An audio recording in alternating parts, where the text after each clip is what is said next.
How to use Klein Tools Solar Toolkit. Use the Journeyman compact cable cutter to cut wire to length. Use the automatic wire stripper to uniformly strip 10 to 14 AWG PV wire. Use the crimper to crimp the metal terminal pin onto the PV wire. Use the insulating wrenches to tighten the PV connector cap.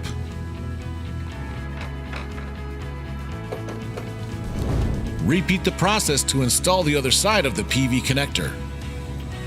Strip, crimp, insert, tighten.